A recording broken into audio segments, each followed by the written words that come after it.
تیار کردن یا با معاملات برآوردن پول یا کاغذهای قیمتناک قلبکی طبق قانونگذاری جمهوری تاجیکستان جنایت در ساحه فعالیت اقتصادی به حساب رفته جوابگری وزنین را در پی دارد. کارمندان ریاست وزارت کارهای داخلی در شهر دوشنبه یک گروه ساکنان پایتخت و ناحیه‌های رودکی را برای به معاملات برآوردن 14,000 دلار قلبکی بازداشت نمودند. هنگام بازداشت از دستگیر شدگان 5,100 دلار با راه قلبکی آماده گردیده همچون دلیل شرعی دریافت و مصادره کرده شد. همکاران ما در این خصوص گزارش می‌دهند. در نتیجه کارکرد اخبارات اپراتیوی از طرف کارمندان ریاست وزارت کارهای داخلی در شهر دوشنبه یک حالت جنایتی مربوط به پول قلبکی و کاغذهای قیمتناک در حدود پایتخت آشکار گردید.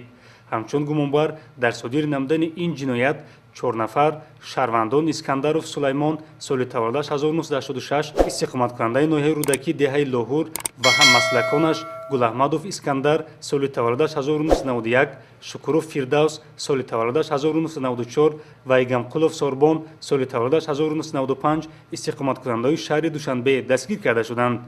در نتیجه سنجش از نامبردگان 26 عدد کوپیوراهای 100 دلاره و 66 عدد کوپیوراهای 50 دلاره که در مجموع 5,900 دلار را تشکیل می‌دهند همچون دلیل شیعی دریافت و مصادره کرده شدند که طبق تشخیص اسعار مصادره شده قلبکی بوده با استفاده از دستگاه چاپی رنگه آماده گردیدند.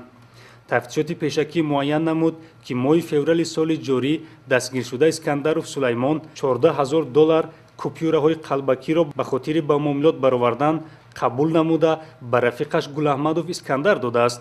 گلاحمدov اسکندر باشد به خاطر عملی ساختن این کردار جنایتی رفیقانش شکورov فردوس و ایگمقولov ساربان را جلب نموده یک قسم آن را به خارج کشور و قسم دیگرش را که مصادره شد در مرکزهای دلخوشی و دیگر مکانها به معاملات برآوردند. 14,000 دلار قلبکی آورد. یک برادر به من گفت که همیو را به گذراندن در کار 4,000 دلارش 50 دلاره بود، 5,000 دلارش 100 دلاره نو بود، 5,000 دلارش 100 دلاره کونه. من به یک برادر دیگه همو را دادم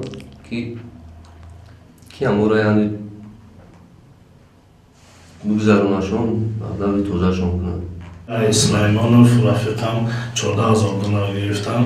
سوم قلبکی بود. مقصد 10,000 دلارش 100 دلار بود. 4,000 دلارش 50 دلار.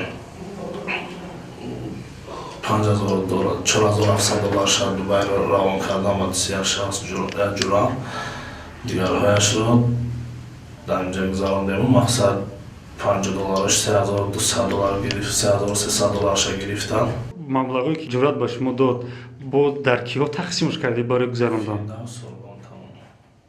واشا مایده کردیم خیلی مایده نفهمیدن که مقصدشون قلبکی است. طوری از نشانداد دستگیر شدگان برمی آید اسعار قلبکی را از خارج کشور به جمهوری تاجیکستان وارد نمودند که از روی شکل، حجم و دیگر صفتها به دلار اصلی مانندی داشته قلبکی بودن آن را معین نمودن دشوار است. مقامات کارهای داخلی با اشکار نمودن گردش پول قلبکی که عامل تاثیر رساننده به کاهش‌یابی قرب پول ملی محسوب می‌یابد، منفعت اقتصادی دولت را حفظ نموده کوشش کردارهای جنایتی این گروه را برهم زد. عین حال برای با معاملات برآوردن پول قلبکی نسبت دستگیر شدگان با ماده 281 قسم 2 کودکس جنایتی جمهوری تاجیکستان پرونده جنایتی آغاز گردیده نامردگان در حبس پیشکی قرار دارند. وابسته به این مقامات میلیسیا شهروندان را هشدار می‌دهد که اسعار خارجی را از بانک‌ها دسترس یا در نقطه‌های مخصوص مبادله‌ای عوض نموده منفعت مال و ملکی خود را حفظ نمایند.